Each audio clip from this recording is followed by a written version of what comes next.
Assalomu alaykum, hurmatli deputatlar va sessiya ishtirokchilari.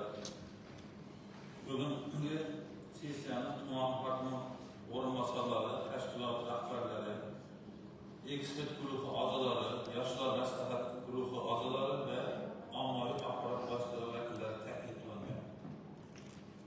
7-chaqiriq xalq deputatlari Aqto'rga tumani kengashining 21-sessiyasi kengashining 24 nafar deputatidan 16 nafar deputat qatnashmoqda. Demak, sessiyani ochish uchun kvorum bor. 7-chaqiriq xalq deputatlari Aqto'rga tumani kengashi 21-sessiyasi ochilsin degan deputat degan taklif bor. Taklif ma'qul degan deputatlarni ovoz berishni so'rayman. Rahmat. Qarshi bitara yo'q. Demak, taklif qabul qilindi. Sessiyani ochiq deb e'lon qilamiz.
Başka teklifler var mı? Yok, buradan olursa teklif ma'qul degan deputatlarni ovoz berishni so'raymiz. Qarshi bitara yo'q. Demak, taklif qabul qilindi. Sessiya qator va san'at komissiyasi yurishni boshlashni so'raymiz. Hurmatli deputatlar, sessiya kun tartibi va reglamentini tasdiqlab olishimiz kerak. Sessiya kun tartibi sizlarga tanlab berilgan. Sessiya reglamenti bo'yicha savol va axborotlar uchun 10 daqiqacha, so'zga chiquvchilarga 5 daqiqacha, savol javoblar uchun 5 dakika vaqt belgilab sessiyani 1 soat atrofida o'tkazib olsak, sessiya kun tartibi reglamentda tasdiqlasin degan deputatlar ovoz berishni so'raymiz. Qarshi, betaraf, yo'q. Sessiya kun tartibi reglamenti tasdiqlandi. Hurmatli deputatlar, sessiya kun tartibidagi masala yuzasidan savol tushuntirib, Namangan tumani hokimining moliya iqtisodiyot va kambag'allikni qisqartirish masalalari bo'yicha birinchi o'rinbosari iqtisodiyot va moliya bo'limi boshlig'i Yusupov Faxriddin Ayninovga beradi. Marhamat.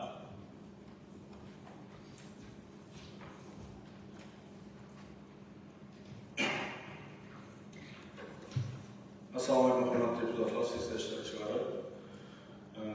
Bugungi kunda, hozir sessiyada sizlarga tuman hokimi birinchi o'rinbosari sifatida bitta hisobotim, 3 ta taklifim reglamentdan o'rnagan ekan.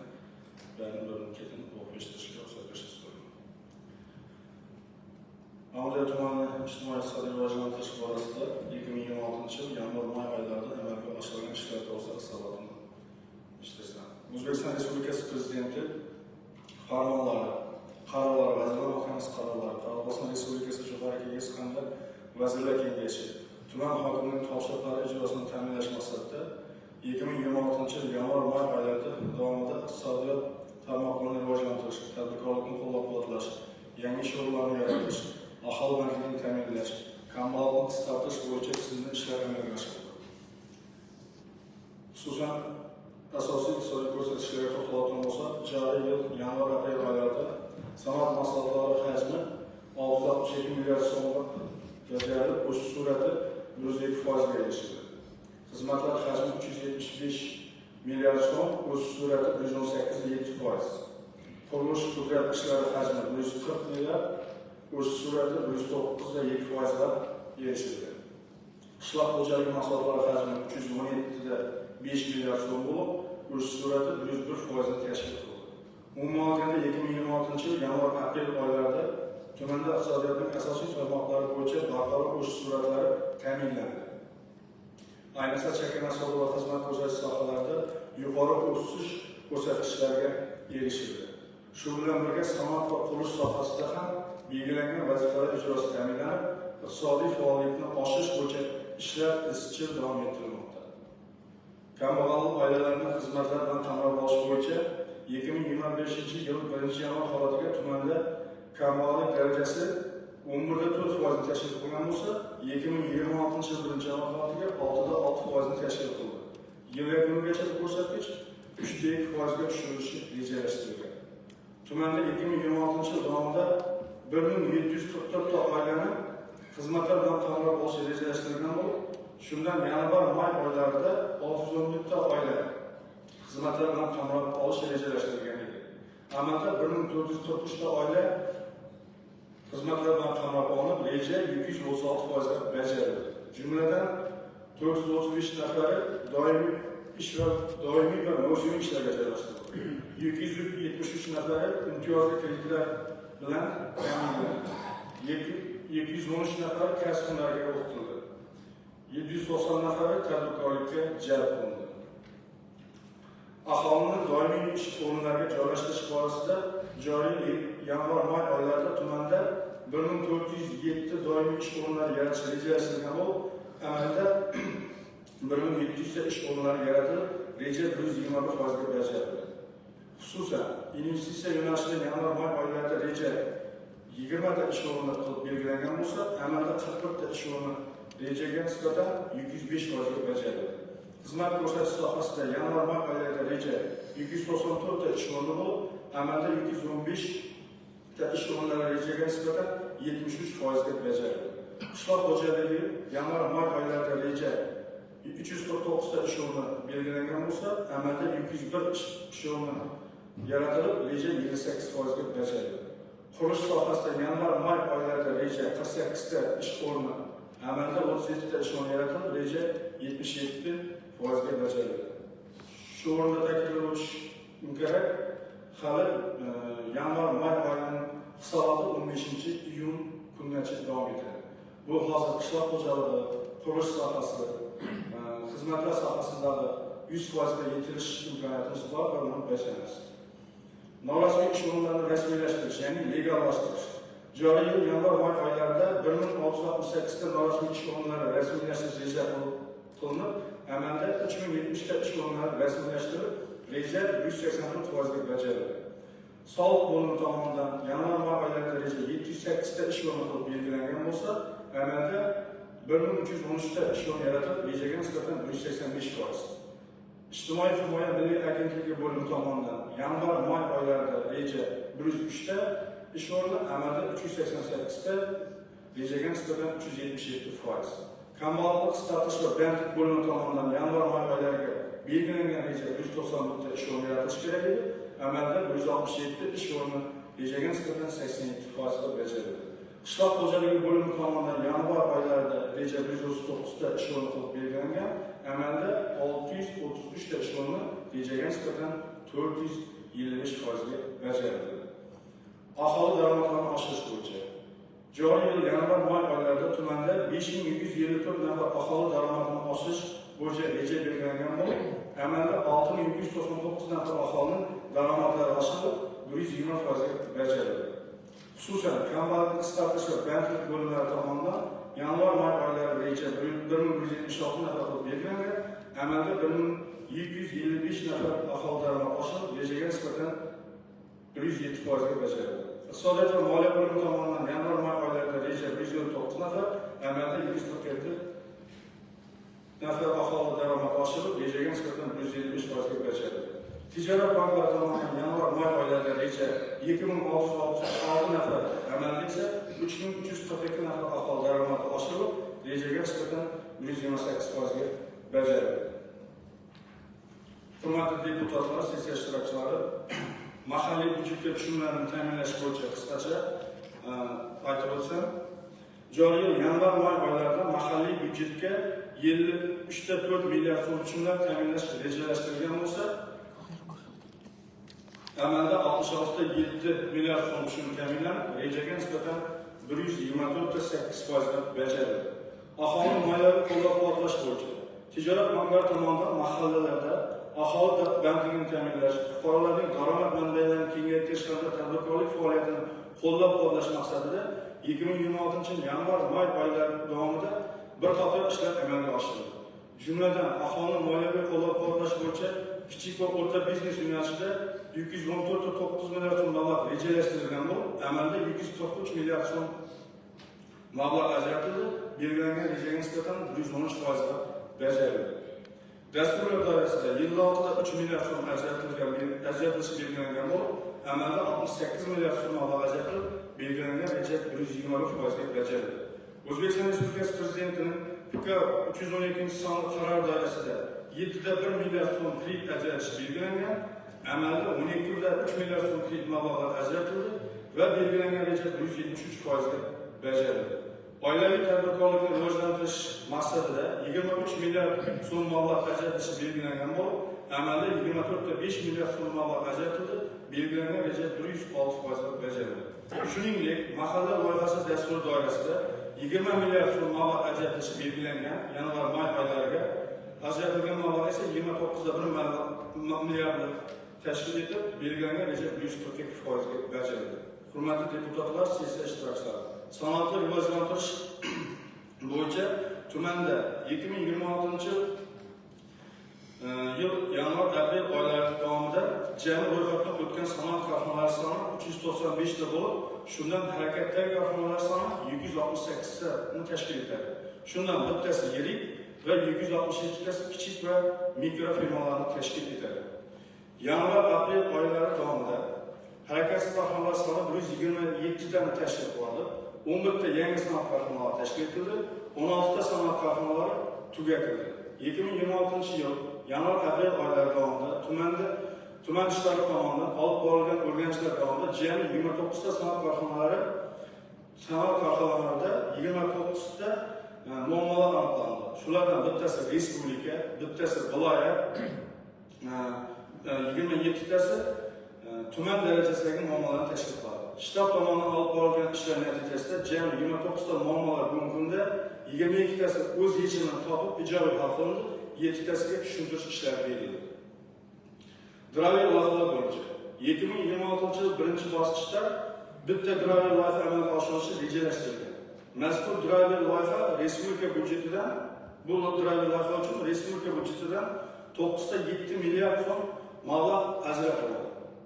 Ushbu loyiha asosida Chordara mahallasida, ya'ni Buyuk Turon, Chordara va Maxtumquli ko'chalari tutashgan hududda savdo va xizmat ko'rsatish obyektlarini tashkil qilish rejasi asosida hududiy infratuzilmalarni yaxshilashga loyihalar shaklida loyihalarga mablag' ajratildi. Loyiha ishga tushishi natijasida 35 ta tadbirkorlik subyektlarining faoliyati kengayadi. Yangidan 120 ta tadbirkorlik subyektlari tashkil qilinadi. 350 ta ish o'rni yaratiladi va byudjetga 1.2 milliard so'm tushishi kutilmoqda.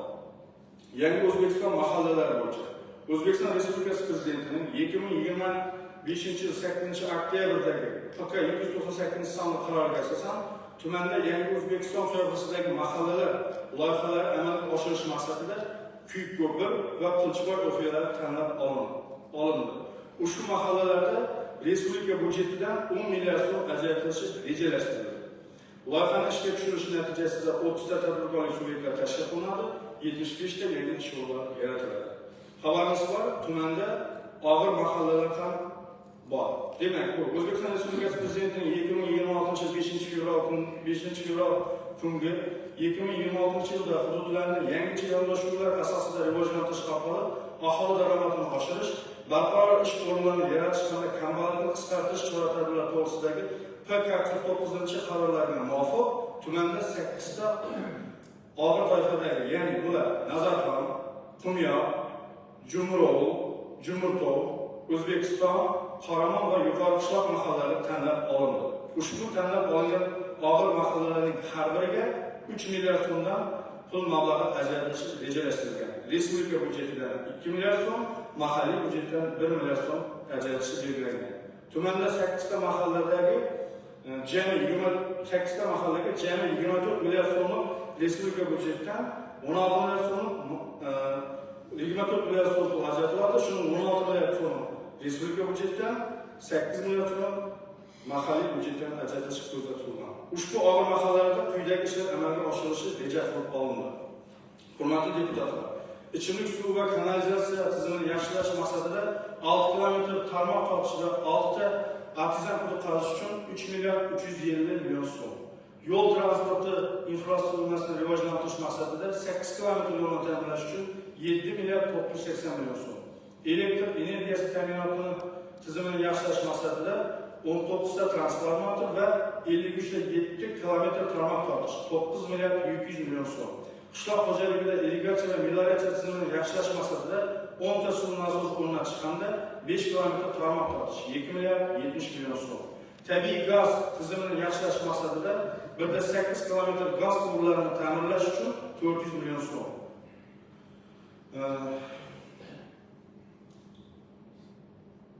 Hurmatli deputatlar, sessiya ishtirokchilari, tuman ijtimoiy rivojlantirish borasidagi farmonlar, qarorlar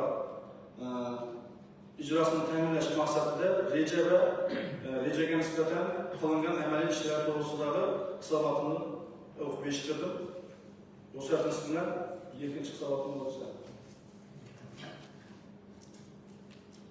Mablag' ajratish to'g'risida O'zbekiston Respublikasi Byudjet kodeksining 126-moddasi hamda O'zbekiston Respublikasi mahalliy davlat hokimiyati to'g'risidagi qonunning 24-moddasi, O'zbekiston Respublikasi Oliy Majlis Senatining 2026 yil 12 mart kungi Qoraqalpog'iston Respublikasi Respublika byudjetining, viloyatlar byudjetining, Toshkent shahar byudjetining, tumanlar va shahar byudjetlarining qo'shimcha manbalarini aniqlash hamda ularni samarali foydalanishini tartibga solishni takomillashtirish to'g'risidagi 325 sonli qaror. Qoraqalpog'iston Respublikasi Jo'qorg'i Kengashining 2026 yil 7 fevral kungi 580 sonli prezidium qarori.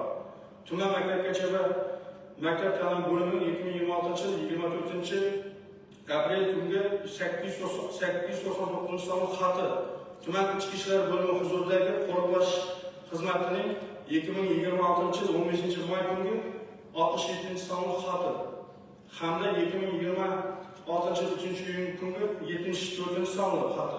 Ayakçı mahallesi reisinin 2026 yıl 20 mart günü bildirişnaması O'zbekiston Mahallalar uyushmasi Amdira tuman bo'limining 2026 yil 1-iyun kungi 335 xotin inobatga olgan holda tuman mahalliy byudjetining 2026 yil 1-yanvar holatiga aniqlangan erkin qoldiq mablag'lar hisobidan ilovaga asosan 751 ming so'm pul mablag'larini ajratish bo'yicha taklifini ma'qullab berishni so'rayman.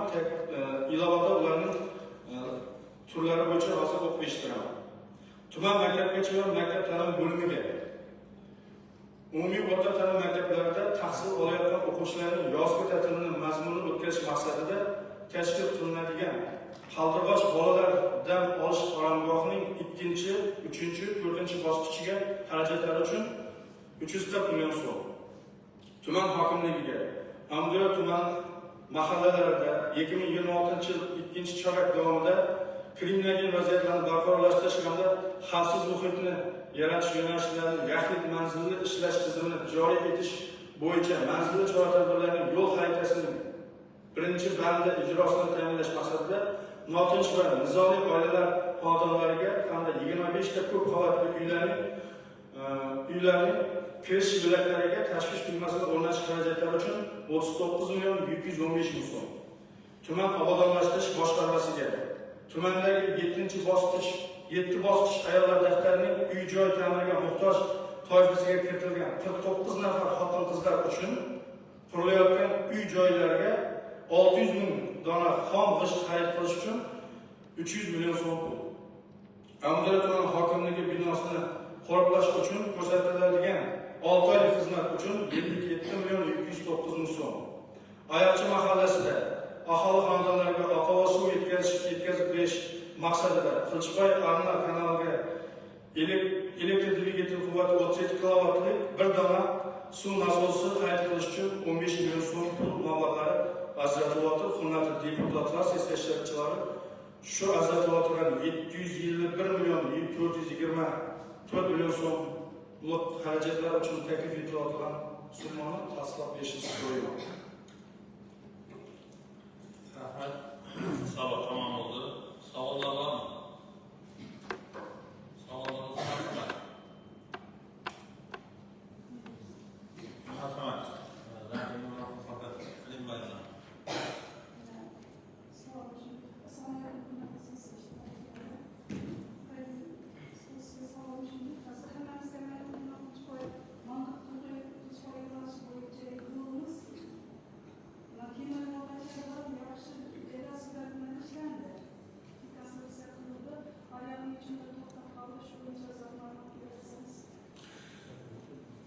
Juda o'rinli savol bo'ldi.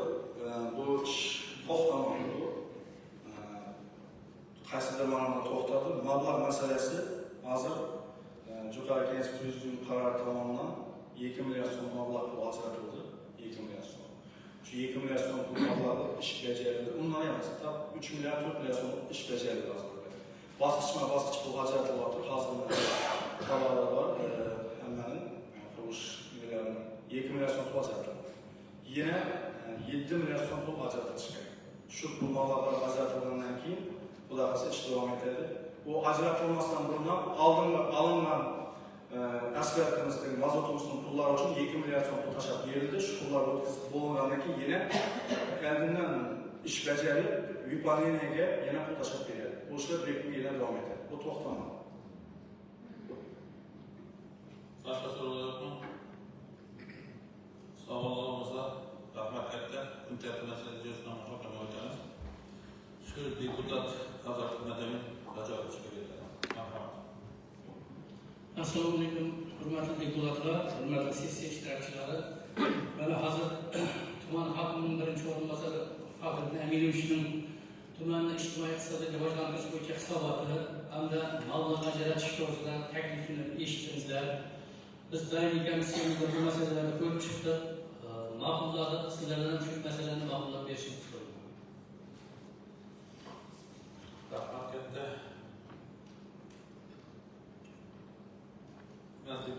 masala yuzasidan kengash qarorlar qabul qilishimiz kerak. Qaror loyihasi deputatlarga tarqatilgan. Qo'shimcha takliflar bormi? Yo'q bo'lsa qaror loyihasi ma'qul degan deputatlar ovoz berishimiz kerak. Qarshi, betaraf, yo'q, demak qaror qabul qilindi. Hurmatli deputatlar, sessiya kun tartibidagi masala yuzasidan savol uchun so'z Amadiyat tumani hokimining yoshlar siyosati, ijtimoiy rivojlantirish va ma'rifiy ishlar bo'yicha bosh mutaxassis Odilov Baxtiyorov keldi. Marhamat.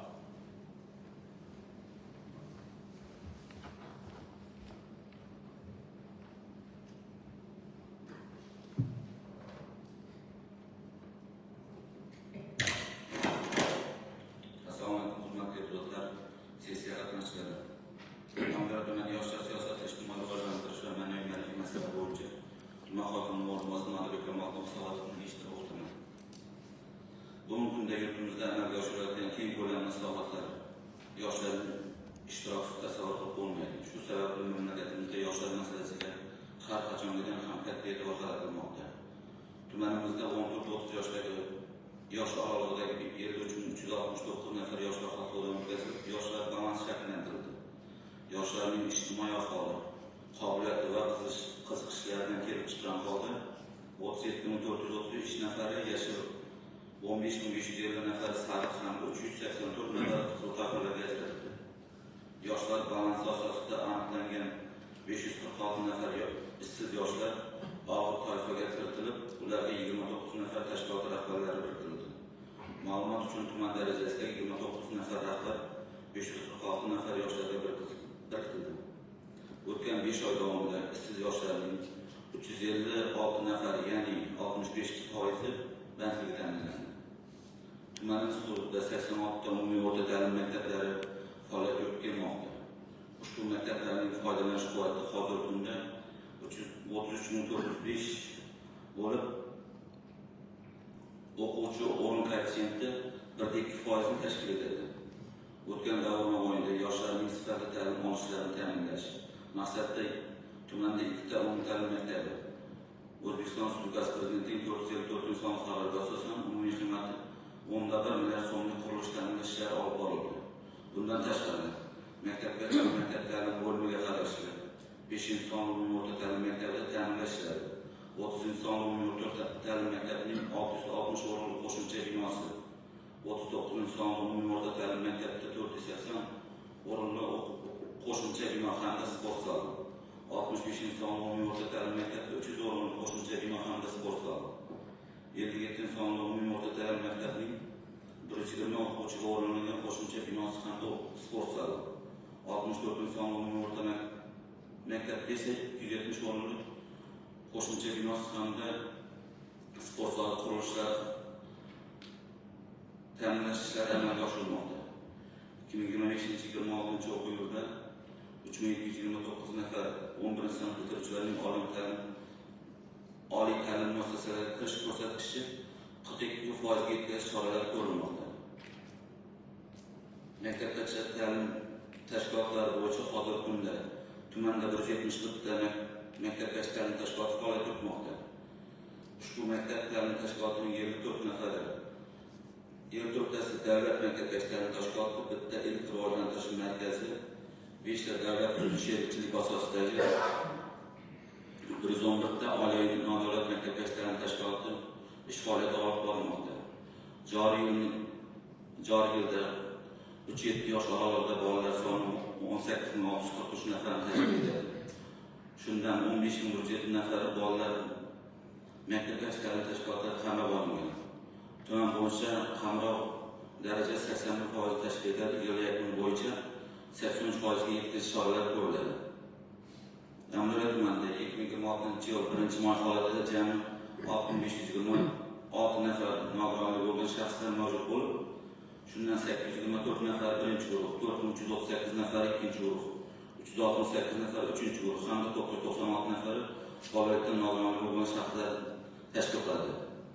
Joriy yilning shu kunga qadar 428 nafar nogironligi bo'lgan va yoshga doir nafaqadagi fuqarolardan arizalar kelib tushgan bo'lib, ularning 392 nafari ijodiy haq qilib kelingan. Shuningdek, 116 nafar nogironligi bo'lgan shaxslarning doimiy va vaqtinchalik ishlarga joylashtirildi. Bugungi kunda 218 nafar nogironligi bo'lgan shaxslar parasportlar bilan shug'ullanib kelish ishlari tashkillantirilgan. Shuningdek, 2026 yil 1 yanvardan boshlab tumanimizda 2411 nafar nogironligi bo'lgan shaxslarning nogironlik nafaqalari boquvchisini yo'qotgan oilaga boquvchisini yo'qotganlik nafaqasi, yoshga doir nafaqa va parvarishlash nafaqasi to'lanib kelinmoqda. Bundan tashqari, joriy yilda O'zbekiston Respublikasi Vazirlar Mahkamasining 14 avgustdagi 515 qaroriga asosan jami 4 nafar fuqaroga artazin quduqlar va suv nasoslari o'rnatish uchun 28 million so'mdan subsidiyalar berib kelinmoqda. Hurmatli deputatlar, sessiya qatnashchilar, shu bilan hisobotni yakun. Rahmat. Hisobot tamom bo'ldi. Savollar bormi? Savollar yo'qmi? Savollar bo'lmasa, kun tartibi masalasi yuzasidan muhokamaga o'tamiz. So'z deputat Atavoyev Dilnazar Hamratovga beriladi.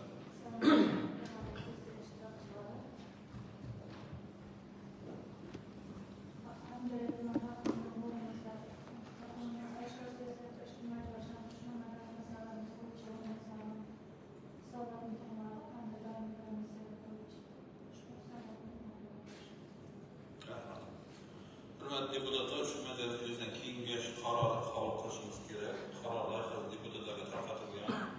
Qo'shimcha takliflar bormi? Qaror loyihasi ma'qul degan deputatlar ovoz berishni so'raymiz. Qarshi, betaraf, yo'q, demak, qaror qabul qilindi. Hurmatli deputatlar, sessiya kun tartibi yuzasidan savol uchun so'z Amirli tuman hokimining o'rinbosari investitsiya va tashqi savdo bo'limi boshlig'i Vakilbek Hamza Kamolovga beriladi. Marhamat.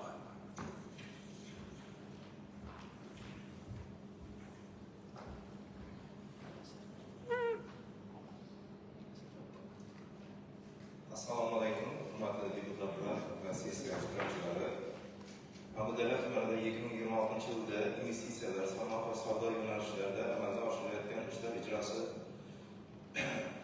bo'yicha hisobotimni o'qib eshittirmoqchiman. Amudala tumanida 2026 yil davomida investitsiya, sanoat va savdo sohalarida iqtisodiy o'sishni ta'minlash, yangi ishlab chiqarish quvvatlarini yaratish hamda eksport salohiyatini kengaytirish borasida tizimli ishlar amalga oshirilmoqda.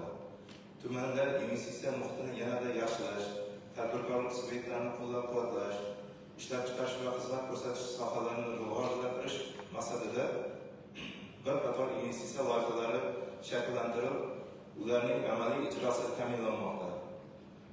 Hududiy investitsiya dasturining bajarilishi 2026 yilda Amudala tumanida umumiy qiymati 545 milliard so'mlik 26 ta investitsiya loyihalari amalga oshirilishi rejalashtirilgan bo'lib, mazkur loyihalar doirasida 1115 ta yangi ish o'rinlari yaratishi hamda 27 milliard so'mlik mahsulotlar ishlab chiqarilishi belgilangan. Jumladan, sohalar kesimida sanoat sohasida 95 milliard so'mlik 8 ta loyiha amalga oshirilib, 142 yangi ish o'rni yaratish, xizmat ko'rsatish sohasida 449 milliard so'mlik 17 ta loyiha hisobidan 968 ta ish o'rni tashkil etish, qishloq xo'jalik sohasida 540 million so'mlik bitta loyiha doirasida 5 ta yangi ish o'rni yaratish rejalashtirilgan. Hisobot davrida umumiy qiymati 13 milliard so'mlik 6 ta investitsiya loyihasi ishga tushirilib, natijada 56 ta yangi ish o'rinlari yaratildi. Amalga oshirilgan loyihalar aholining doimiy ish bilan ta'minlash, mahalliy mahsulotlar hajmini ko'paytirish hamda xizmatlar sifatini oshirishga xizmat qilmoqda. O'zbekiston Respublikasi Prezidentining 31 avgust 2022 yildagi Qoraqalpog'iston Respublikasida tadbirkorlik, innovatsion texnologiyalar va infratuzilmalarni jadal sur'atlarda rivojlantirish orqali aholi farovonligini oshirishning qo'shimcha chora-tadbirlari to'g'risidagi PF 213 sonli farmon doirasidagi ishlar. O'zbekiston Respublikasi Prezidentining PF 213 sonli farmoni ijrosini ta'minlash maqsadida 22-26 yillar davomida tumanda umumiy qiymati 125 milliard so'mlik 42 ta investitsiya loyihalarini amalga oshirish hamda 279 ta yangi ish o'rinlarini yaratish belgilangan. Bugungi kunga qadar umumiy qiymati 92 milliard so'mlik 34 ta loyiha to'liq ishga tushirilib, 201 nafar fuqaro doimiy ish bilan ta'minlandi.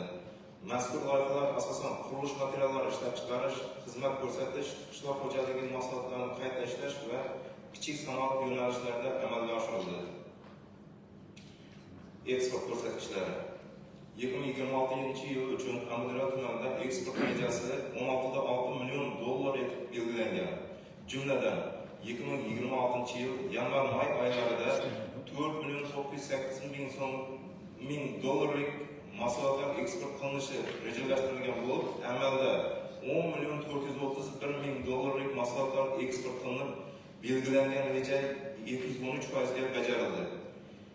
Eksport hajmining yuqori sur'atlarda bajarilishi tashqi bozorda raqobatbardosh mahsulotlar yetkazib berish hajmining oshganligi, tadbirkorlar tomonidan yangi eksport bozorlarining o'zlashtirilganligi hamda mahalliy ishlab chiqaruvchilarga yaratilgan imkoniyatlar samarasi hisoblanadi.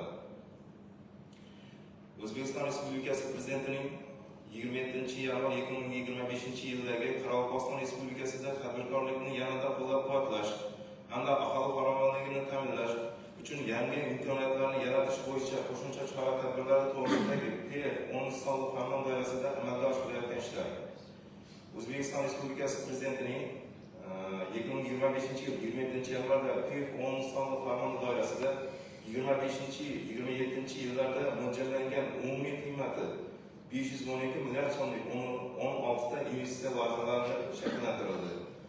Mazkur loyihalar uchun yer maydoni ajratish bo'yicha tegishli hujjatlar rasmiylashtirib, bugungi kunga qadar 16 ta loyihaga yer maydonlari ajratib berildi. Shuningdek, dastlabki ro'yxat asosida moliyalashtirilishi belgilangan 14 ta investitsiya loyihasining umumiy qiymati 48 milliard so'mni tashkil etib, shundan 33 milliard so'mni bank kreditlari hisobiga moliyalashtirilishi belgilangan. Hozirgi kunga qadar 14 ta loyiha doirasida tadbirkorlarga 20 milliard so'm kredit mablag'lari ajratildi. Bundan tashqari mazkur farmon doirasida elektr energiyasi tariflariga nisbatan 15% imtiyozni qo'llanishi natijasida tuman tadbirkorlik subyektlari ixtiyorida jami 1,2 milliard so'm mablag' saqlab qolindi. Bu esa tadbirkorlik subyektlarining amaldagi mablag'larini ko'paytirish, ishlab chiqarish hajmini kengaytirish va yangi ish o'rinlarini yaratish imkoniyatini oshirmoqda.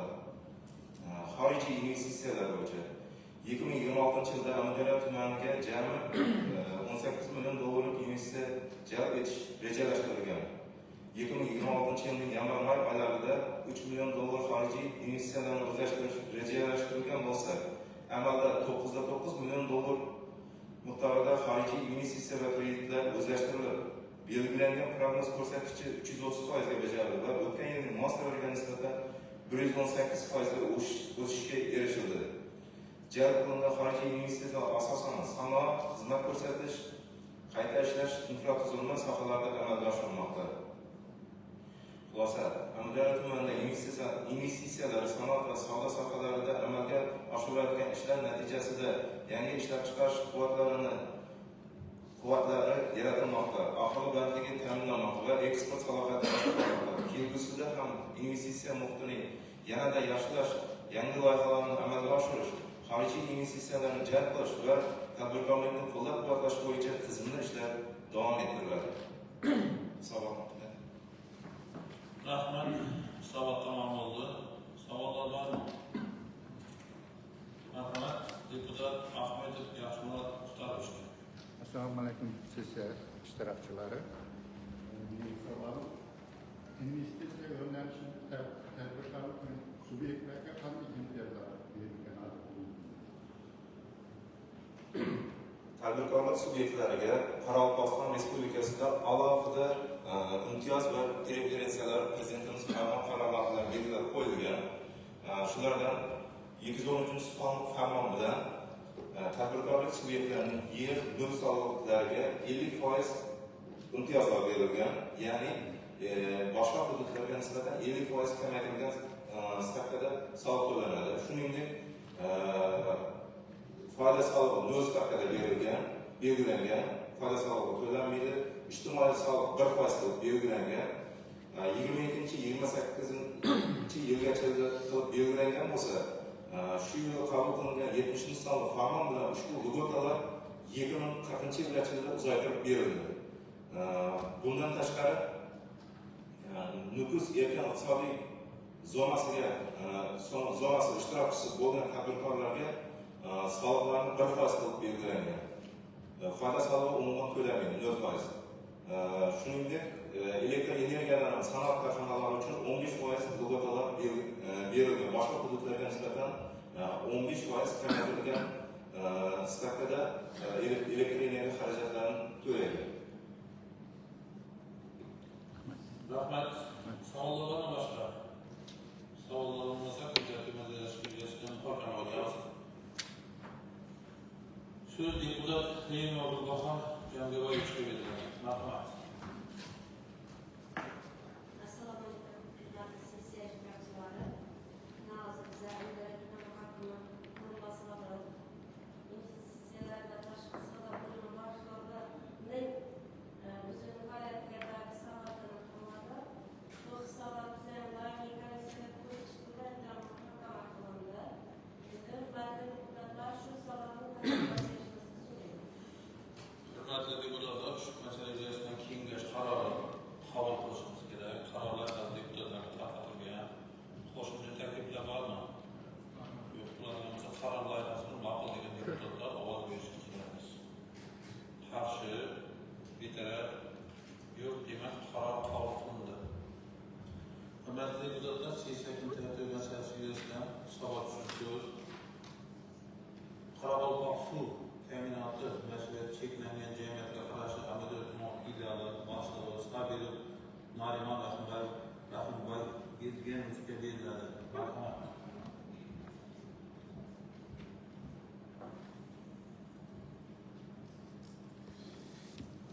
Assalomu alaykum, hurmatli deputatlar, sessiya boshchilari. Amudaryo tumani ichimlik suvi ta'minotini yaxshilash bo'yicha olib borilayotgan ishlar to'g'risida hisobot bersam. Aholini ichimlik suvi bilan ta'minlash bo'yicha 2025-26 yilning yarim choragi davomida bir qator ishlar amalga oshirilib, tumanning Ofiy va Mufiylarida 311 ta avariya holatlari bartaraf qilindi. Amudaryo tumani hududida 2026 yilda kuz qish mavsumida joriy va mukammal tayyorgarlik ko'rish ishlari bo'yicha Bo'ziya mahallasi, Shobbos ko'chasi kuz qish mavsumiga tayyorgarlik reja grafiki asosida ichimlik suv tarmog'ining 250 metr qismi mukammal ta'mirlandi. Do'stlik Mufiy hududidagi Manquzes, Arnamovzes suv inshootlaridagi 4 ta nasos uskunalari joriy ta'mirlandi hamda 2 ta nasos uskunalari mukammal ta'mirlandi. 2026 yil boshidan nazorat organlari bilan hamkorlikda ichimlik suvidan foydalanish bo'yicha 85 daraja tadbirlar o'tkazilib, aholidan 80 ta yuridik korxonalardan 5 ta, jami 85 ta noqonuniy holatlar aniqlanib, 16.800.000 so'm zarar aniqlandi. 12.300 million so'm undirildi. 25 ta holat bo'yicha Qoraqalpog'iston Respublikasi Qurilish va uy-joy kommunal xo'jaligi sohasida nazorat qilish inspeksiyasiga o'tkazildi. Yil boshida aholining ichimlik suvidan bo'lgan qarzdorlik kamaytirish bo'yicha 30 ta abonent jami 40.300.000 so'm qarzdorlik undirish bo'yicha fuqarolik sudlariga hujjatlar tayyorlanib topshirildi. Amudaryo tumanida ichimlik suvini yaxshilash bo'yicha 2 ta loyiha amalga oshirilyapti. Birinchisi bu O'zbekiston Respublikasi Prezidentining 2019 yil 9 aprel kungi 71 qaroriga asosan Osiyo taraqqiyot banki krediti hisobidan Amudaryo tumanida 2 ta loyiha amalga oshirish belgilangan. Amudaryo tumanining ichimlik suvi ta'minotini yaxshilash loyihasini amalga oshirish uchun Archiko Engineering kompaniyasi Ozarbayjon mamlakatining qurilish korxonasi bilan bahosi 29.300.000 so'm dollarlik shartnoma tuzilib, loyihaga asosan tumanimizda bir qator Ofiylar ichimlik suvi bilan ta'minlanadi. Navoiy, Bo'ston, Chardara, Beruniy, Almazlar, Dostluk ve bundan başka ko'p mahallalarda ichimlik suvi ta'minlanadi. Buning natijasida 3 tane ichimlik suvi obyekti hamda 300 km qanotli ichimlik suvi tarmoqlari qurishi va rekonstruksiya qilish ishlari olib borilmoqda. Hozirgi kunda Archiko tomonidan Rubr, Qilchivoy urug'i va Rubr Kuyko'pir magistral vodovodida qurilish ishlari olib borilib, 8 brigada 36 ta texnika yordamida jami 11 ming metr turli xil polietilen quvurlar yotqizilib, shu kungacha obyektda 65.106 metr turli xil uzunlikdagi polietilen quvurlar yotqizildi. Ishlar jadal tartibda ketmoqda. Hozirgi kunda Rubr nasos stansiyasida demontaj ishlari olib borilyapti. Ikkinchi loyiha bu Mamut suv tozalash inshootini qurish. Bu pudratchi Abu Hayat injiniring MCH korxonasi shartnoma 12.990 dollar loyiha. Bunda kuniga 40 ming kub suv yetkazib berish suv inshooti qurilyapti. Loyiha smeta hujjatlari ishlab chiqilib, davlat ekspertizasi xulosasi olingan. Obyektda qurilish ishlari amalga oshirilmoqda. Pudratchi tomonidan Mamut suv tozalash inshootining himoya devorlari o'rash, Yevrozavod va temir beton plitalari ishlar 100% ga bajarilgan.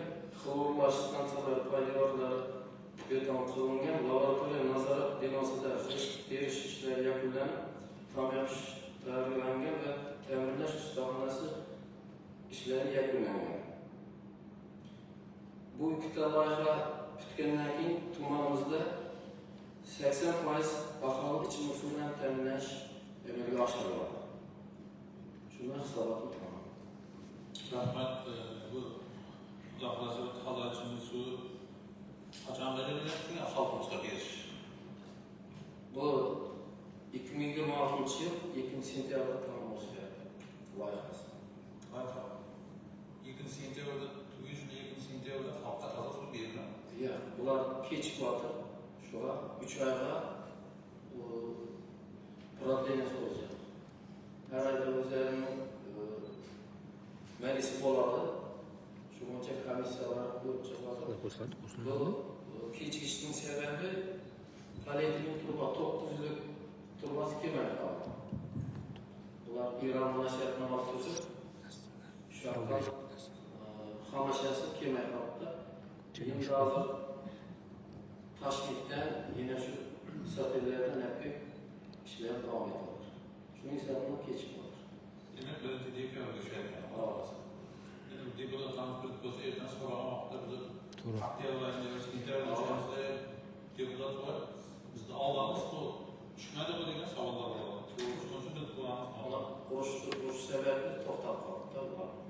Loyihasi. Erondan oladigan. Rahmat, savol tamom bo'ldi.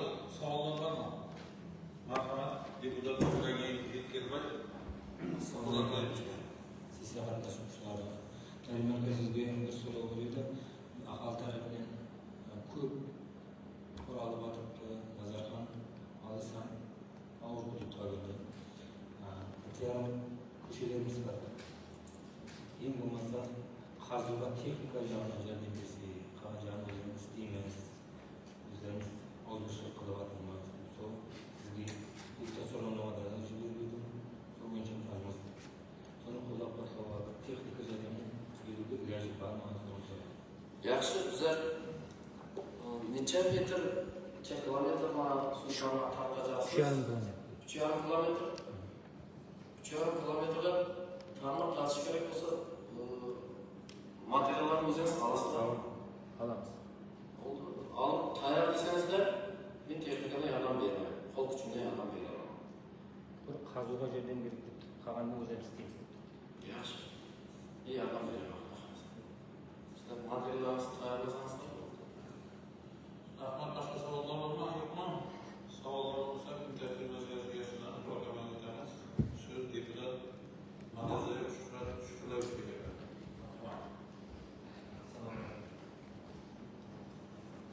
Assalomu alaykum.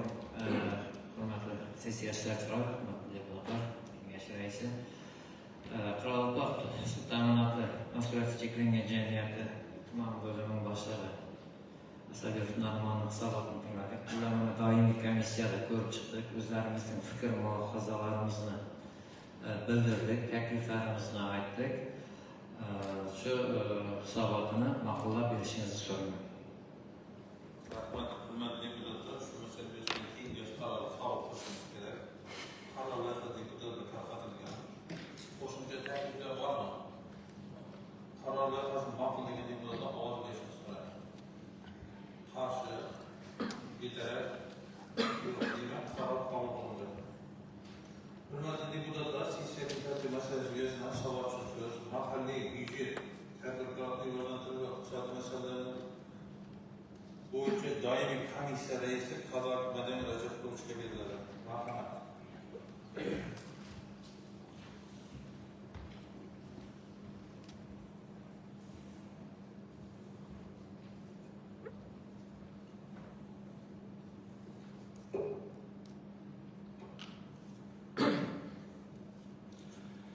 Assalomu alaykum, hurmatli deputatlar, sessiya qatnashchilari.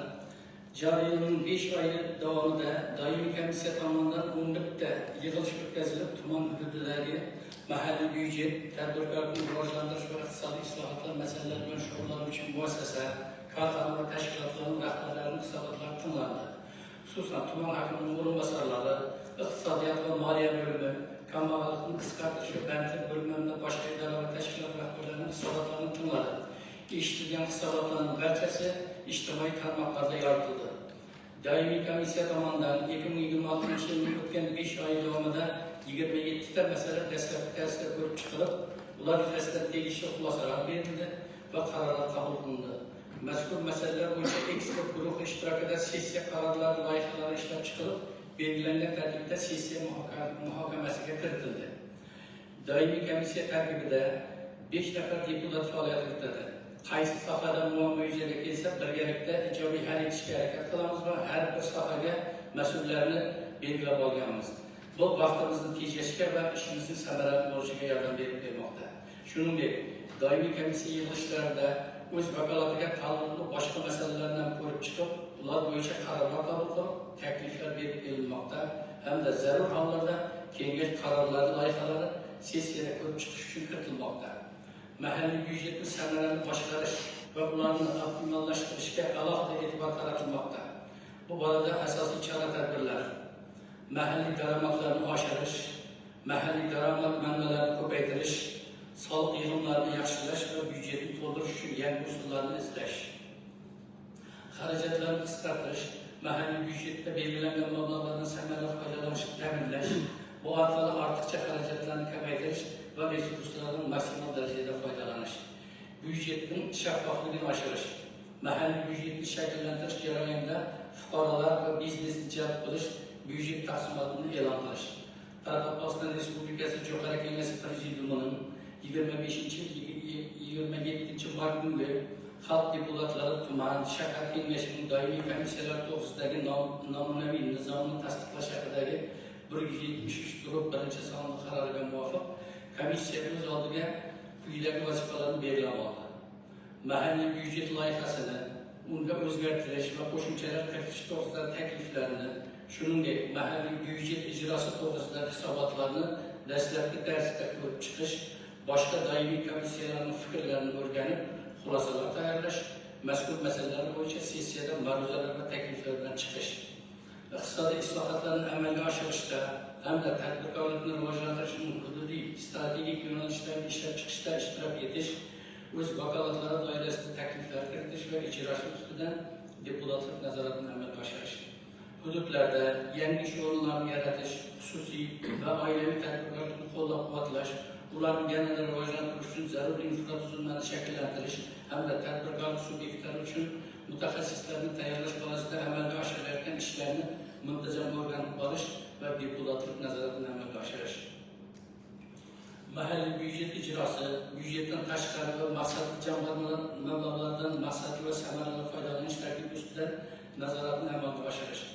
Mahalliy byudjet xarajatlarining qonunchilikda belgilangan qismining jamoatchilik fikri asosida shakllantirilgan tadbirlarni moliyalashtirishga yo'naltirishda ishtirok etish, ushbu mablag'larning maqsadli sarflanishi ustidan nazoratni amalga oshirish. Mahalliy byudjet qo'shimcha mablag'larning belgilangan tartibda taqsimlanishida ishtirok etish, bu masala bo'yicha sessiyaga takliflar kiritish. Xalq deputatlari Amaliy hukumat kengashi va doimiy komissiyalarining 2026 yilga mo'ljallangan ish rejasiga muvofiq quyidagi ishlar amalga oshirilmoqda. O'zbekiston Respublikasi Oliy Majlisi Senatining 2024 yil 30 oktyabr kungi xalq deputatlari viloyat, tuman kengashlarining doimiy komissiyalari to'g'risidagi 846-4 sonli qarori asosida ish olib borilmoqda.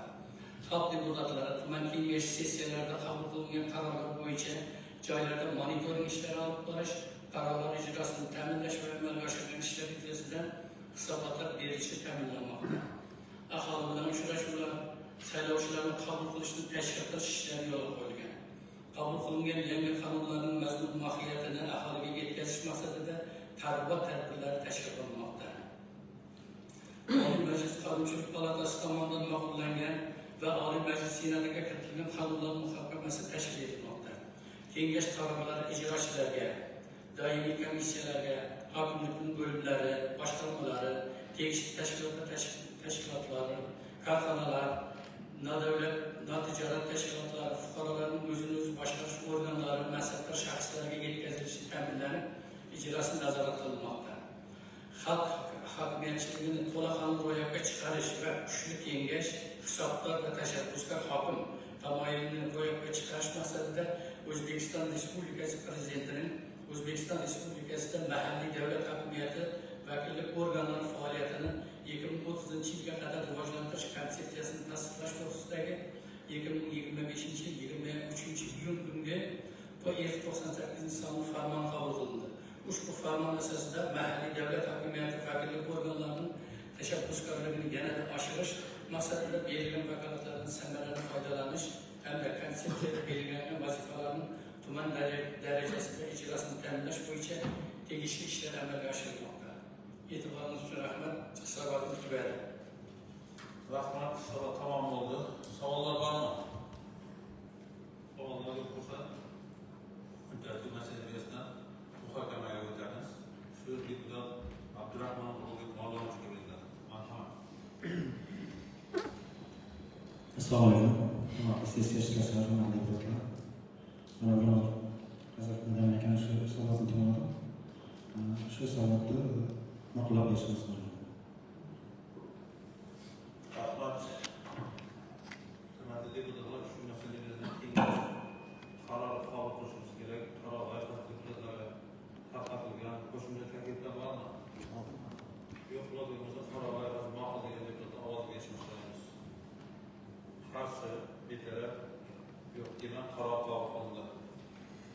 Hurmatli deputatlar, kun tartibidagi masalalardan deputatning o'z faoliyatini yuzasidan saylovchilar oldida axborot berishni reja jadvallarini tasdiqlash masalasi kiritilgan. O'zbekiston Oliy Majlisi Senatining mahalliy hokimiyat vakillik organlari faoliyatini kuchaytirishga ko'maklashuvchi komissiyaning 2024 yildagi mahalliy kengashlar deputatlar faoliyati samaradorligini oshirish to'g'risidagi prezident qaroriga asosan reja jadvallar ishlab chiqilgan. Shu masalalar yuzasidan kengash qarori qabul qilishimiz kerak. Qaror loyihasi deputatlarga tarqatilgan. Qo'shimcha takliflar bormi? Qaror loyihasi ma'qul degan deputatlar ovoz berishni so'raymiz. Qarshi, betaraf, yo'q.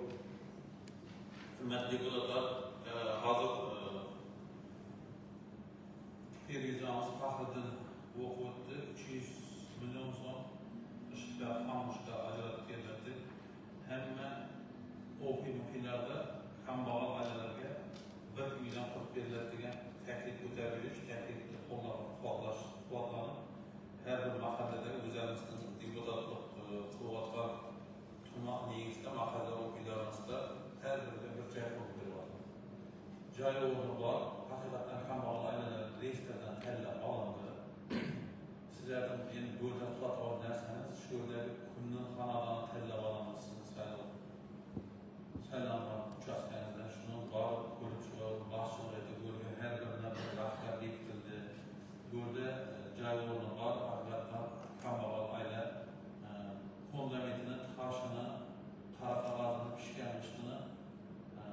10%'dan mahallenin müzakere.